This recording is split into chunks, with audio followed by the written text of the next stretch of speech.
भाई निरंजन रॉय जी, निरंजन आगे आओ, जोर से ताली बजाओ निरंजन के लिए। भाजपा का पहले ही परिवार थे, आज भी है और कल भी रहेंगे। कल भी थे, आज भी है, कल भी रहेंगे। अगर आपके निरंजन जी मान जाएंगे तो क्या करेंगे? हम लोग नहीं मानेंगे। धनवार विधानसभा में अमित शाह की रैली चल रही थी और मंच पर निर्दलीय प्रत्याशी निरंजन राय मौजूद थे। वही निरंजन राय जो कुछ दिनों पहले तक बाबूलाल के लिए सबसे बड़ी चुनौती बने हुए थे, सरेंडर की मुद्रा में नजर आए।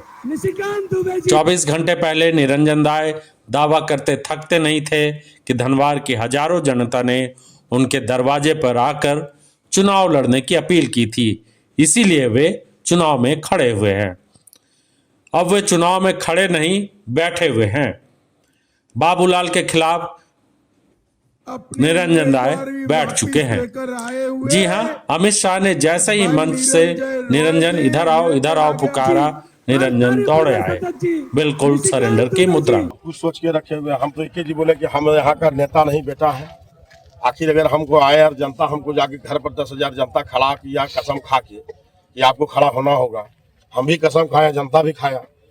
अरे हमारा नॉमिनेशन के पहले जब वो लोग लास्ट 3 तक ही रगड़ा पीछी चला, फिर एक बार हमारा घर पर 10,000 जनता चला गया, तो जानकारी तो हमको सब है कि क्या क्या करना है। हम ऐसा तो जब आप बोल रहे निर्माण करता हम है, तो निर्माण जब करता हम है तो निर्माण तो करेंगे ही ना। धनवार में आयोजित अमित शाह की रैली में निरंजन राय ने ऐलान कर दिया कि वे पहले भी बीजेपी में थे और अब भी हैं और आगे भी रहेंगे। यानी कि इतने दिनों से वे अपनी जाति के वोटर्स में साख बढ़ा रहे थे, बाबूलाल के लिए शैडो कैंपेन कर रहे थे। वोटिंग से ठीक 4 दिनों पहले उन्होंने पासा पलट दिया, चुनाव में खड़े थे, अब बैठ चुके हैं। बाबूलाल मरांडी ने मंच से पार्टी में निरंजन का स्वागत किया। उन्होंने कहा कि अब मिलजुल कर चुनाव लड़ेंगे, आपस में बिल्कुल नहीं लड़ेंगे, चुनाव आराम से जीत जाएंगे। दरअसल सुबह सुबह हेमंत विश्व शर्मा हेलीकॉप्टर से निरंजन राय को मनाने के लिए पहुंचे थे। जब हेमंत और निरंजन राय की मुलाकात चल रही थी, तभी निरंजन के समर्थक नारेबाजी करते हुए डटे रहने की हिम्मत दे रहे थे, लेकिन समर्थकों को शायद मालूम नहीं था कि राजनीति बड़ी गंदी चीज है।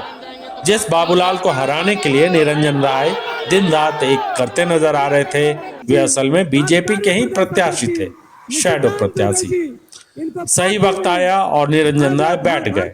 अब सवाल यह है कि सभी धर्मों और जातियों को लेकर चलने की राजनीति करने वाले निरंजन राय क्या कट्टर हिंदुत्व की सियासत के पैरोकार बनकर बाबूलाल को जिता पाएंगे? क्या अपनी जाति की वोट को बीजेपी की ओर शिफ्ट करा पाएंगे?